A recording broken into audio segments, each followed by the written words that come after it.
Hello माध्यमिक warriors. तो आप लोग का सबका स्वागत है हमारे यूट्यूब चैनल में जिसका नाम है माध्यमिक परीक्षा। आज हम लोग स्टार्ट करने वाले हैं ज्योग्राफी का फर्स्ट लेक्चर, जिसमें हम लोग पढ़ेंगे चैप्टर 1। ठीक है, आप लोगों को कोई भी प्रकार का आर्ट्स ग्रुप में क्लास 10 का वेस्ट बंगाल बोर्ड का कोई भी आर्ट्स ग्रुप में आप लोगों को दिक्कत है तो आप कमेंट कर सकते हैं। उस कमेंट का हम लोग हल करने की कोशिश करेंगे। आज हम लोग देखने वाले हैं ज्योग्राफी का चैप्टर 1, जो कि लैंडफॉर्म्स के बारे में है। जैसे कि नदी कौन कौन सा लैंडफॉर्म्स का निर्माण करता है, हिमनद कौन कौन सा लैंडफॉर्म्स का निर्माण करता है, और पवन कौन कौन सा लैंडफॉर्म्स का निर्माण करता है। तो 1 चैप्टर बेसिकली लैंडफॉर्म्स के बारे में है, और इसका लैंडफॉर्म्स कैसे बनता है वो हम लोग को पढ़ना है। इसमें माध्यमिक का एग्जाम में टोटल 5 नंबर का क्वेश्चन आता है, जो कि ब्रॉड क्वेश्चन देता है। या तो फिर वो नदी पे दे देता है, या तो हिमनद पे, या तो पवन पे दे देता है। तीनों में से एक टॉपिक कंफर्म है, आता है माध्यमिक एग्जाम में। ठीक है, जिसमें हम लोग देखेंगे लैंडफॉर्म्स किस प्रकार निर्माण होता है और ये कैसे कैसे निर्माण होता है वो हम लोग देखने वाले हैं। तो पहले हम लोग देखते हैं, ज्योग्राफी पढ़ने से पहले बहुत बच्चों लोग को ज्योग्राफी हार्ड लगता है, जिसमें हम लोग को पढ़ना है ज्योग्राफी। ज्योग्राफी 2 शब्द से मिलकर बना है, जिसमें एक शब्द है जियो और प्लस ग्राफी। जियो का सिंपल सा अर्थ होता है पृथ्वी, और ग्राफी का मतलब होता है अध्ययन करना। मतलब पृथ्वी के बारे में ज्योग्राफी में पढ़ाया जाता है आप लोग को। इसके बारे में और भी कुछ पढ़ाया जाता है, लेकिन इसका अर्थ यही होता है, मतलब पृथ्वी के बारे में पढ़ना, पृथ्वी की उत्पत्ति कैसे हुई है, यही सब पढ़ना पड़ता है। महासागरीय धाराएं सब हम लोग आराम आराम से देखेंगे, सब एक एक वीडियो में। लेकिन अभी हम लोग चैप्टर 1 में बात करें, तो इसीलिए हम लोग अभी लैंडफॉर्म्स के बारे में देखेंगे। तो एक टॉपिक है, देखिए लैंडफॉर्म्स।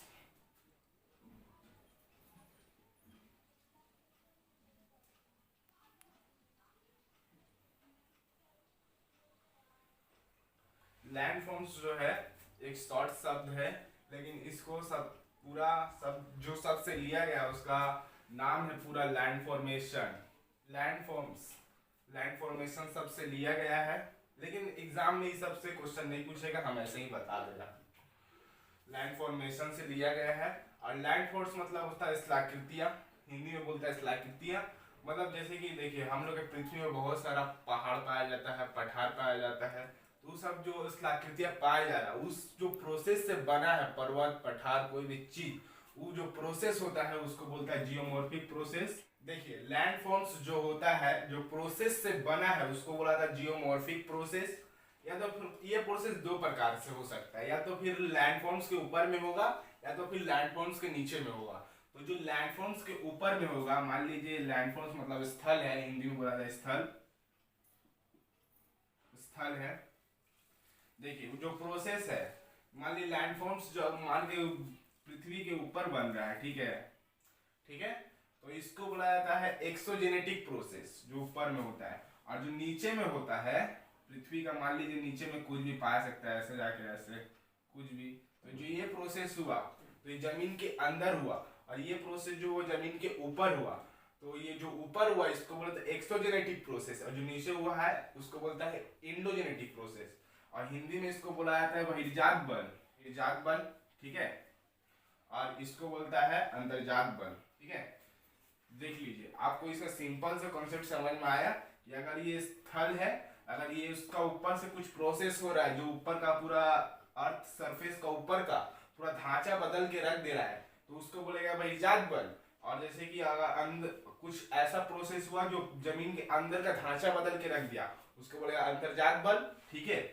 बहिर्जात बल कैसे होता है वो भी हम दिखाने वाले हैं। देखिए मान लीजिए ये कोई चट्टान है और ये स्थल है, ठीक है। अभी इसको स्थलाकृति कैसे बनाएगा, देखिए, या तो फिर पवन बनेगा, तो इसका ऊपर कहीं काट कूट के स्थलाकृति बनाने वाला है, या तो फिर ये हिमनद भी बना सकता है और नदी भी बना सकता है, ठीक है। और देखिए जमीन के अंदर का ढांचा कैसे बदल सकता है, या तो फिर उसके अंदर ज्वालामुखी आएगा तो अंदर का सरफेस बदल के रख देगा, और भूकंप, ठीक है। तो ये बहिर्जात बल का उदाहरण हुआ नदी,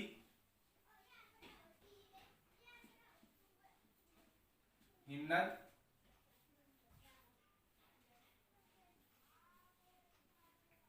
हिमनद, पवन। ये हुआ बहिर्जात बल का उदाहरण, ठीक है। और अंतर्जात बल का उदाहरण क्या हुआ? भूकंप और एक ज्वालामुखी। तब इसका परिभाषा क्या होगा बहिर्जात बल का? पृथ्वी के सतह पर उत्पन्न होने वाले बल को बहिर्जात बल कहते हैं, ठीक है। इसका उदाहरण है नदी, हिमनद, पवन, ठीक है। और अंतर्जात बल का परिभाषा क्या होगा? पृथ्वी के सतह के नीचे उत्पन्न होने वाले बल को अंतर्जात बल कहते हैं। उदाहरण है भूकंप और ज्वालामुखी। पॉज कर वीडियो। देखिए, अगर आप लोग को कुछ भी समझ में नहीं आया तो आपको कमेंट कर सकते हैं, लेकिन अब हम तो लाइव क्लास नहीं ले रहे हैं जो आप लोग को हम समझ पाएंगे कि आप लोग को समझ में आया कि नहीं आया, लेकिन जो हम अभी पढ़ाए हैं उसको हम परिभाषित कर रहे हैं। अगर आपको कोई दिक्कत हो आप कमेंट कर सकते हैं, ठीक है। देखिए, हम जो बताए ज्योग्राफी का अध्ययन, पृथ्वी का अध्ययन ज्योग्राफी करना था, ये सब एग्जाम में नहीं बताते, ये सब ऐसे ही बेसिक्स पढ़ा दिए हैं। लेकिन अभी हम लोग को जो एग्जाम में जहां से क्वेश्चन पूरा रहता है, डायरेक्ट बोलता है बहिर्जात बल किसे कहते हैं, इसके अभिक्रिया कौन कौन सा है, और अंतर्जात बल का। तो हम बहिर्जात बल किसे कहते हैं पहले वो लिख दे रहे हैं, आप लोग नोट डाउन कर लीजिएगा, ठीक है। पृथ्वी के सतह पर उत्पन्न होने वाले बल को बहिर्जात बल कहते हैं। थोड़ा आप लोग देख लीजिएगा, थोड़ा हम जो बोले उसको देख के मिटा लीजिएगा, क्या हम लोग बस कैमरा नहीं है, फोकस नहीं भी आ सकता है, आप लोग को थोड़ा वीडियो क्वालिटी बढ़ा के आप लोग देख सकते हैं। देखिए, बहिर्जात बल का उदाहरण क्या हो सकता है? तो फिर जैसे कि मान लीजिए ये अर्थ सरफेस का सतह है, ठीक है। तो अर्थ सरफेस का सतह है, ठीक है।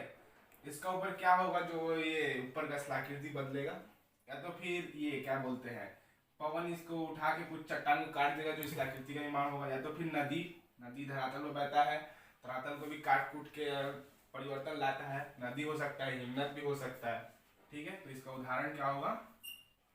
देखिए, तो अभी हम लोग बहिर्जात बल का परिभाषित कर दे, इसका उदाहरण दे दिए हैं। अब दूसरा पढ़ने वाले हैं, क्या पढ़े थे? क्या? अंतर्जात बल। पूरा वही आएगा है, पृथ्वी के सतह के नीचे उत्पन्न होने वाले बल को अंतर्जात बल कहते हैं। इसका उदाहरण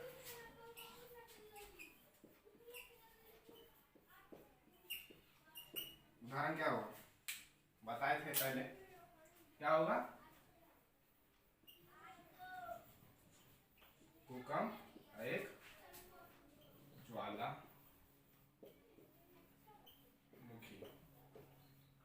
ठीक है। आप लोग जल्दी से इसको नोट डाउन कर लीजिए, स्क्रीनशॉट भी आप लोग ले सकते हैं, ठीक है। और एक टॉपिक है हम लोग के बुक में जो कि है डेनुडेशन। इसके अंदर कौन कौन सी चीज आते हैं? एक आता है अपक्षय,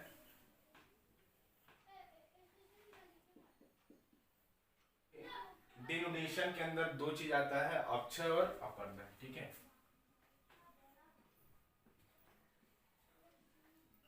अक्षय और अपर्दन। अब अपक्षय क्या चीज होता है? मान लीजिए ये सूर्य है, ठीक है,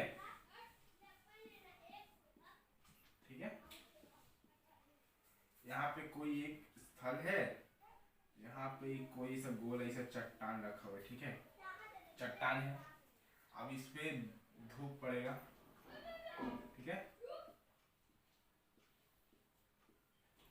दिन का समय धूप पड़ रहा है, तो ये चट्टान गर्म होगा, ठीक है। गर्म होकर क्या होगा? सिकुड़ेगा। और जैसे ही रात होगा, रात का वक्त ठंडा हो जाता है, मौसम ठंडा हो जाता है, जिससे चट्टान क्या होगा? फैलेगा, ठीक है।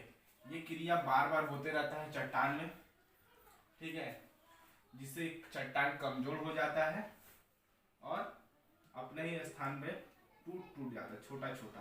और ये सब ये क्रिया जो होता है बहुत दिन बाद होता है, कईयों वर्ष लगता है इस क्रिया होने में, ठीक है। तो जब चट्टान अपने स्थान पर टूट फूट जाती है, इसे अपक्षय कहते हैं, ठीक है। अब ये छोटा छोटा धूल कण के हिसाब से टूट गया चट्टान, ठीक है। अब इसको क्या होगा? या तो फिर ये पानी बहा सकता है, चट्टान को, धूल कण को पानी बहा सकता है, धूलकण को पानी बहा सकता है या तो फिर पवन बहा सकता है। मान लीजिए पवन यहाँ से चला, ठीक है, पवन यहाँ से चला, यहाँ से चला,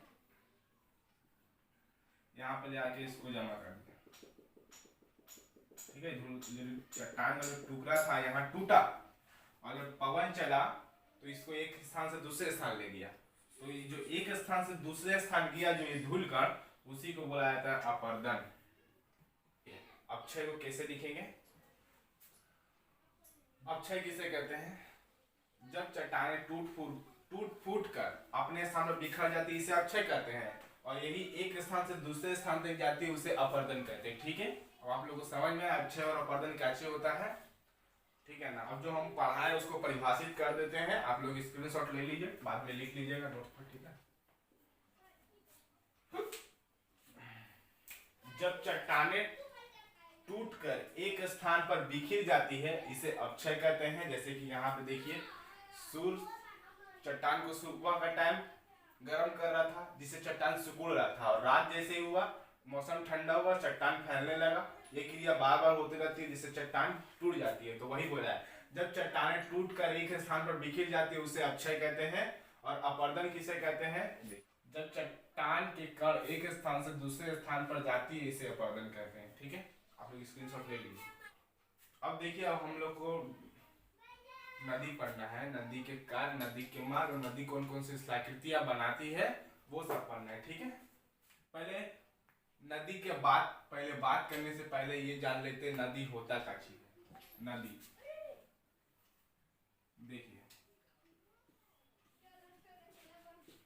देखिए कोई भी नदी बहता है तो हम लोग तो उसमें पानी डालने के लिए नहीं जाते हैं, वो प्राकृतिक होता है पानी, ठीक है। तो वही बोल रहा है नदी में होता क्या है, तो प्राकृतिक जल धारा जो ढाल के अनुसार बहती है, उसे नदी कहते हैं। सिंपल सा कॉन्सेप्ट है। कोई भी नदी बहता है तो हम लोग उसमें पानी डालने नहीं जाते, वो प्राकृतिक जल होता है, ठीक है। तो वही बोला, प्राकृतिक जल धारा जो ढाल के अनुसार बहती है, उसे नदी कहते हैं। उदाहरण में आप कोई भी नदी का नाम दे सकते हैं। सबसे ज्यादा इंपॉर्टेंट होता है, सब कोई ज्यादा जानता है, गंगा नदी। तो उदाहरण में गंगा नदी आप लोग दे सकते हैं, जो हिंदू की पवित्र नदी मानी जाती है, ठीक है। नदी तो हो गया। मान लीजिए कि कोई नदी है, ठीक है, ये कोई नदी है, मान लीजिए, ये सच का नहीं है, मान लीजिए। तो देखिए, इससे आपको क्या पता चला, यहाँ से नदी निकल रहा है और यहाँ पे खत्म हो जा रहा है, ठीक है। तो नदी जहां से निकल रहा है उसको बोलेगा उद्गम, ठीक है। और नदी जहां खत्म हो रहा है उसके बोलेगा मुहाना, उसको बोलेंगे मुहाना।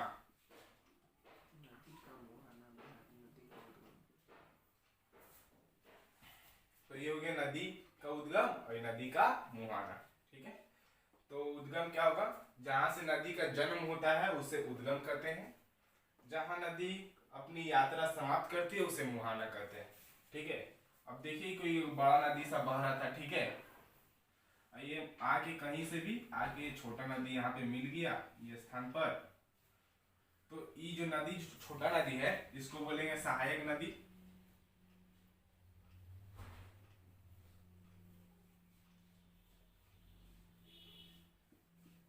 सहायक नदी, ठीक है। क्या है, बोलेंगे सहायक नदी, क्योंकि देखिए यहाँ पहले नदी का ढाल था और ये ढाल के अनुसार बह रहा था, ठीक है। और इसका में जल भी था, जल भी बह रहा था, ठीक है। ये नदी अपना ढाल लेके आया और इसके साथ मिल गया और ये भी इसको बहने में सहायता कर दिया, तो इसीलिए इसको बोलेंगे सहायक नदी, ठीक है। चलिए तब आगे बढ़ते हैं। अब हम लोग देखेंगे सहायक नदी को परिभाषित कर दे, लेकिन हम लिखेंगे तो वीडियो बहुत ज्यादा बड़ा हो जाएगा, लेकिन हम ऐसे ही बोल दे रहे, आप लोग लिख लीजिएगा। बड़ी नदी से छोटी नदी जब मिलती है, ये बड़ी नदी से छोटी नदी जब मिलती है, उस जो छोटी नदी को सहायक नदी कहते हैं। या तो फिर ऐसे बोल सकते हैं, मुख्य नदी से मिलने वाली छोटी नदी को सहायक नदी कहते हैं। मान लीजिए ये स्थान सहायक नदी था, ये स्थान पे मिला, ये नदी को सहायक नदी कहते हैं। मान लीजिए एक और नदी आया, यहाँ पे मिल गया, ठीक है। तो जो ये स्थान है ना, ये वाला स्थान को बुलाता है संगम, ठीक है। जहां दो या दो से अधिक नदियां आपस में मिलती है उसे संगम कहते हैं, ठीक है। ये वाला पॉइंट को संगम कहते हैं, ठीक है। अब वो है दोआब। देखिए ये जो नदी है इसका जो बीच का भाग है, जो गैप है, ठीक है, बीच का जो भाग है, गैप है, ठीक है, ये जो स्थान है, जो गैप है बीच का नदी का, इसको बोला जाता है दोआब।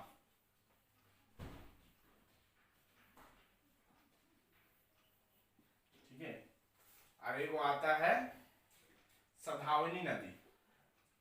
सदावाहिनी मतलब जो वह नदी सदा बहते रहती है, तो वह नदी जो सालों भर बहती है उसे सदावनी नदी कहते हैं।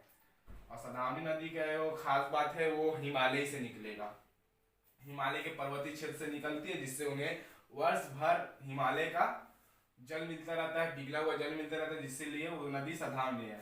इसलिए उत्तर भारत की सभी नदी सदावनी है और दक्षिण भारत की सभी नदी सदावनी नहीं है। ठीक है। और एक आता है आप लोग में ये नदी बेसिन। देखिए ये पर्वत है, पर्वत है, पर्वत है, ठीक है, यहाँ ढाल सा कुछ है,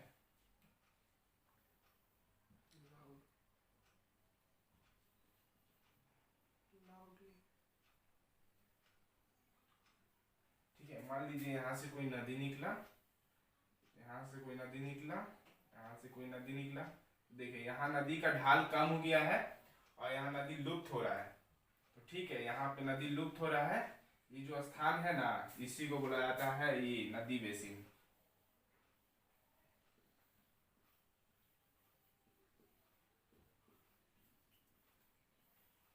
ठीक है, नदी बेसिन। वो आता है जल विभाजक।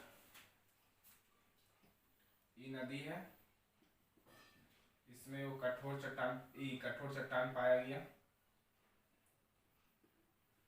बीच में।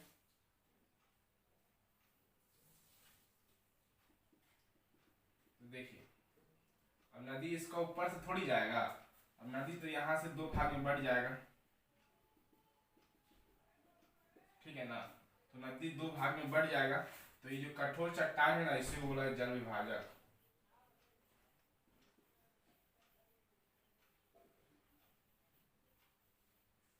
तो कहा हुआ इसका परिभाषा, जिस ऊंचे भूभाग द्वारा एक नदी का प्रवाह क्षेत्र दूसरे नदी के प्रवाह क्षेत्र से अलग होता है उसे जल विभाजक कहते हैं।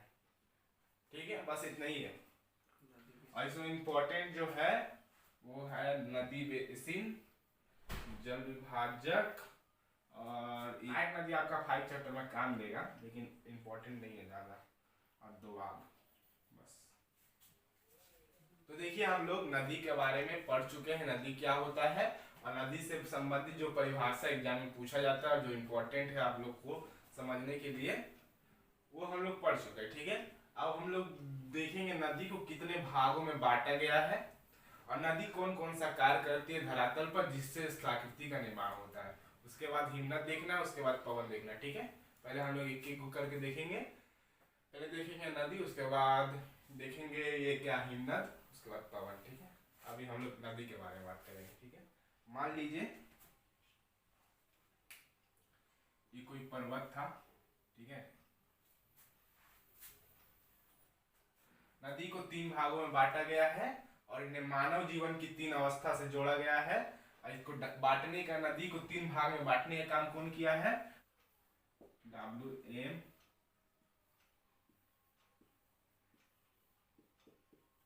डेविस ने किया है, ये एक आदमी था, WM डेविस। देखिए ये हो गया पर्वतीय क्षेत्र नदी का, ये हो गया मैदानी क्षेत्र। ठीक है,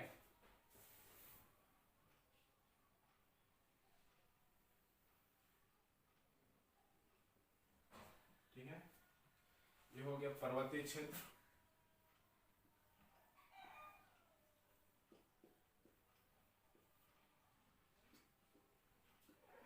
पर्वतीय क्षेत्र, ये है मैदानी क्षेत्र,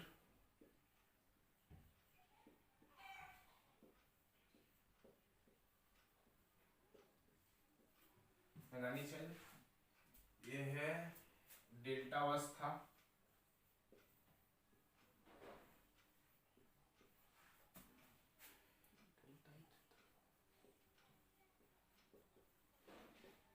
देखिए इसका दो नाम है।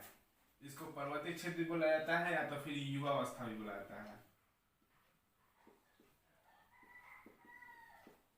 युवावस्था, इसको मैदानी क्षेत्र, या तो फिर इसका एक और नाम है प्रौढ़ावस्था। प्रौढ़ावस्था, ठीक है। प्रौढ़ावस्था, इसको डेल्टावस्था या तो वृद्धावस्था।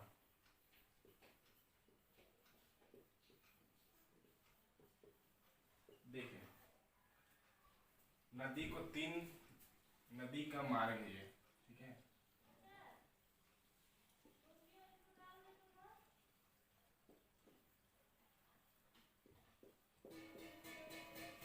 नदी का मार्ग, ठीक है। नदी को 3 भागों में बांटा गया है। एक है युवावस्था, प्रौढ़ावस्था और वृद्धावस्था, ठीक है। और इसको बांटने का काम कौन किया? WM डेविस के द्वारा किया गया है। देखिए जैसे कि आदमी युवावस्था होता है जब बच्चा लोग, तो लोग बहुत हरकत करता है, ठीक है। प्रौढ़ावस्था में थोड़ा कम करता है और वृद्धावस्था में एकदम नहीं करता है, ठीक है। उसी प्रकार नदी भी युवावस्था में बहुत तीव्र गति से बहती है, प्रौढ़ावस्था में थोड़ा कम बहती है इसमें। और युवावस्था में तो नदी ज्यादा अपर्दन करती है, प्रौढ़ावस्था में अपर्दन, निक्षेपण और परिवहन तीनों कार्य करती है, और वृद्धावस्था में खाली नदी निक्षेपण करती है क्योंकि नदी का ढाल कम होता है, ठीक है। तो आप लोग समझ में आया नदी का मार्ग, इसको पूर्ण बांटा गया है। एक हो गया पर्वतीय क्षेत्र। देखिए ये नदी का ढाल बहुत ज्यादा होता है, नदी तीव्र गति से बहती है, और यहाँ थोड़ा कम बहती है। यहाँ नदी का ढाल कम रहता है, यहाँ अपना अवसाद को जमा कर देती है, अवसाद जमा कर देती है, ठीक है। दोनों नाम देख लीजिएगा, कोई भी नाम पूछ सकते हैं एग्जाम में, दोनों नाम इंपॉर्टेंट है। लेकिन इंग्लिश का नाम ज्यादा एक ही वो रहता है, इंग्लिश का नाम इजी रहता है, इंग्लिश थोड़ा इजी है, तो इंग्लिश का भी नाम याद रखिएगा। ये हो गया नदी का मार्ग।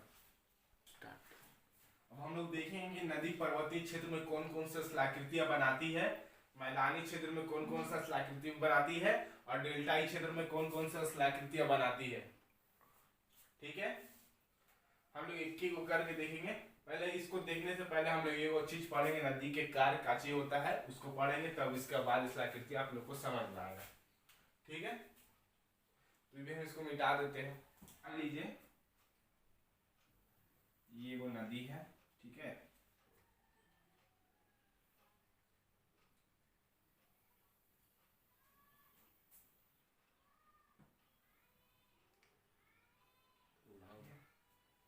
ये एक नदी है, जहां से नदी का शुरुआत होता है उसे क्या कहते हैं? उद्गम, ठीक है। जहां नदी समाप्त होता है उसको क्या बोलते हैं? मुहाना, ठीक है। मान लीजिए नदी में जल है,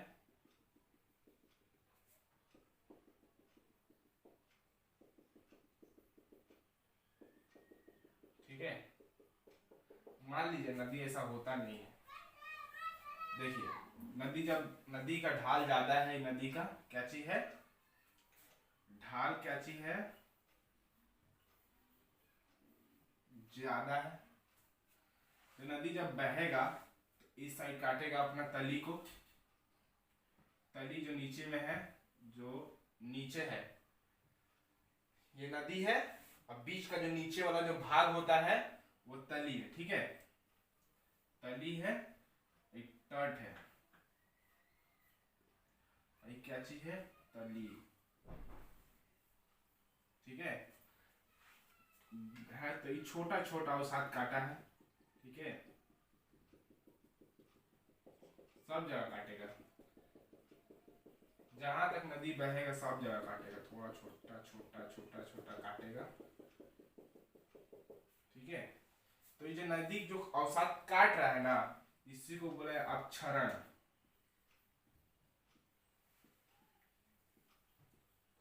अपक्षरण। और देखिए नदी एक समय ऐसा है कि वो अपना मुहाने पे पहुंच जाएगा और अवसाद को यहाँ पे जमा कर देगा। ठीक है, अवसाद को यहाँ पे जमा कर देगा। तो ये अवसाद जमा करेगा, इसको बुलाएगा निक्षेपण।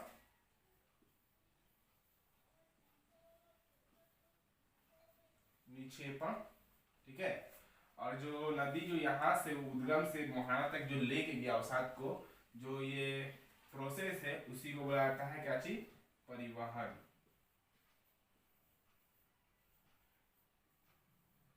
ठीक है, ये क्या है? नदी के कार्य है ये वाला,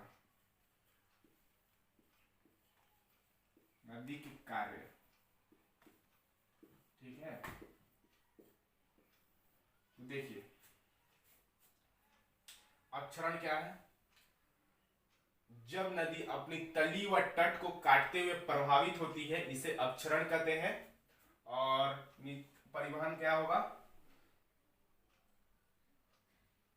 नदी अपने काटे गए अवसाद को एक स्थान से दूसरे स्थान तक ले जाती है, इसे परिवहन कहते हैं। निक्षेपण, काटे गए पदार्थ को नदी अपने मुहाने पर जमा कर देती है, जिसे निक्षेपण कहते हैं। ठीक है, हो गया नदी के कार्य खत्म।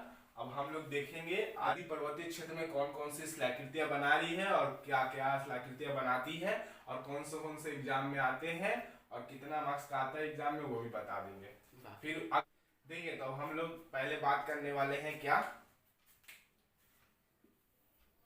नदी का पर्वतीय क्षेत्र, इसको क्या बोलते हैं? पर्वतीय क्षेत्र या युवावस्था। अब देखिए युवावस्था किसे कहते हैं? इसमें क्या हो रहा है? नदी तीव्र गति से बह रहा है ऊपर से नीचे, ठीक है ना। तब क्या होगा युवावस्था? जब नदी तीव्र गति और तीव्र ढाल होगा तब बहेगा नदी तीव्र गति से। जब नदी तीव्र गति और तीव्र ढाल के साथ ऊपर से नीचे की उतरते, इसे नदी का युवावस्था कहते हैं। ठीक है, अब युवावस्था में नदी क्या करेगा? ज्यादा अपर्दन करेगा, क्योंकि ढाल ज्यादा है तो काटेगा ज्यादा, अपनी तली और तट को ज्यादा काटेगा। ठीक है, नदी का कार्य हम आप लोग को बताए हैं, उसी का आधार पर देख लीजिए। नदी का ढाल जितना ज्यादा होगा, कटाव उतना ज्यादा करेगा। ठीक है, तब नदी ऊपर जो शिलाकृति वो करता है, वो अपर्दन से शिलाकृतियों का निर्माण करता है। क्या चीज से? अपर्दन, अपर्दन। ठीक है, उसमें क्या चीज आता है अपर्दन से शिलाकृतियों का निर्माण में? एक नंबर में आता है भी आकार की घाटी, गॉर्ज,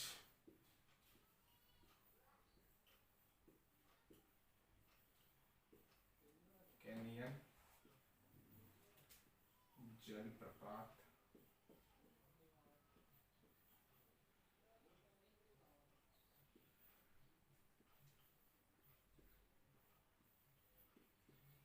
द्रुतवाह,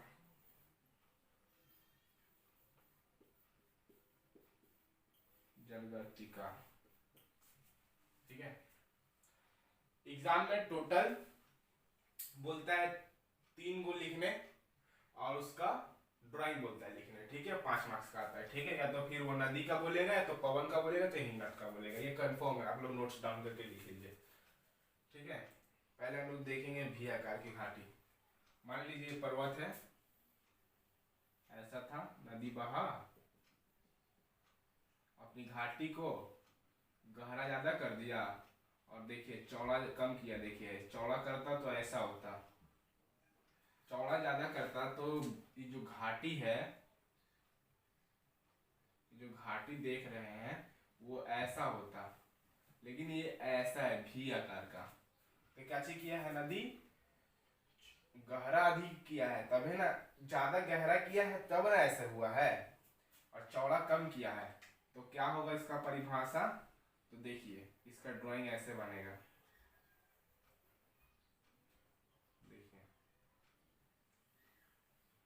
देखिए देखिए, गहरा ज्यादा किया है और चौड़ा कम किया गया है। गहरा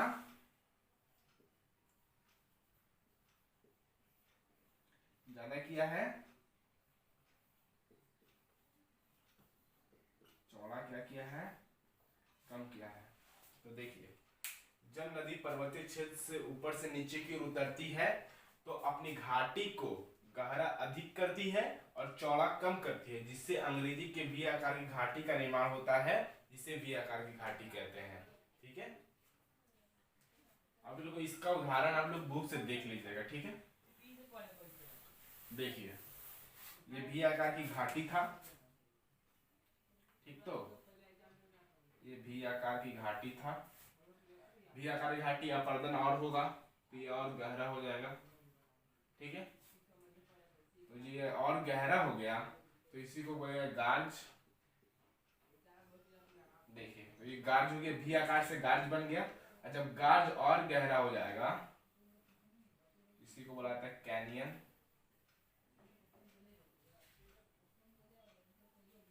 देखिए तो गार्ज क्या होगा, जब भी आकार की घाटी और गहरी हो जाती है नदी के अपर्दन के कारण उसे गार्ज कहते हैं, ठीक है। और गार्ज अधिक नदी के अपर्दन के कारण गहरा रहता है उसे कैनियन कहते हैं। इसका उदाहरण आप लोग बुक से देख लीजिएगा, ठीक है। अब एक है जलप्रपात।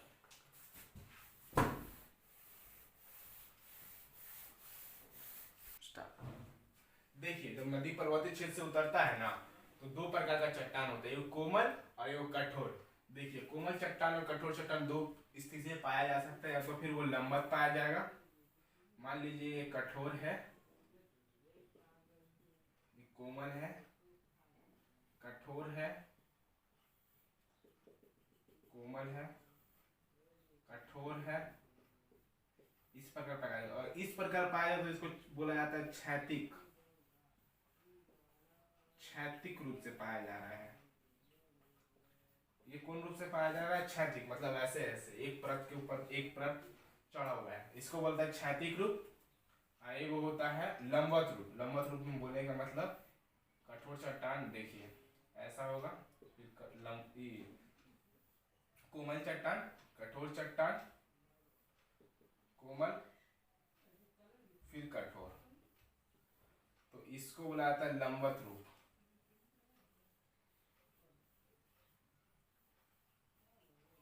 ठीक है।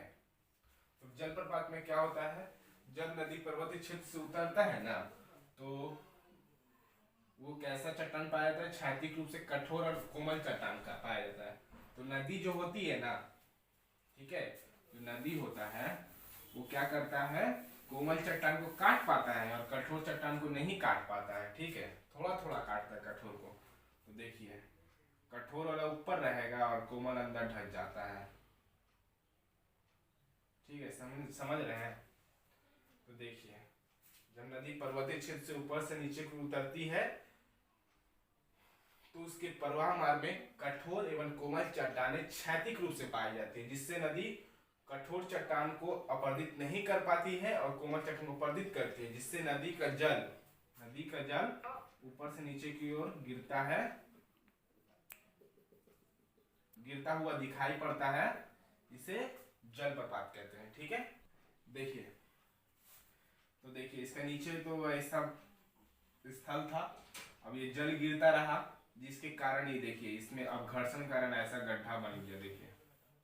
और जब नदी जब अपरदन करता है तो वो अपने साथ कंकड़ पत्थर को लेकर आता है, तो इसमें कंकड़ पत्थर भी आता है, कंकड़ है, और ऊपर से जो जल गिर रहा है इसमें आता है। तो ये जो गड्ढा बना है ना इसी को बोला जाता है जलगर्तिका,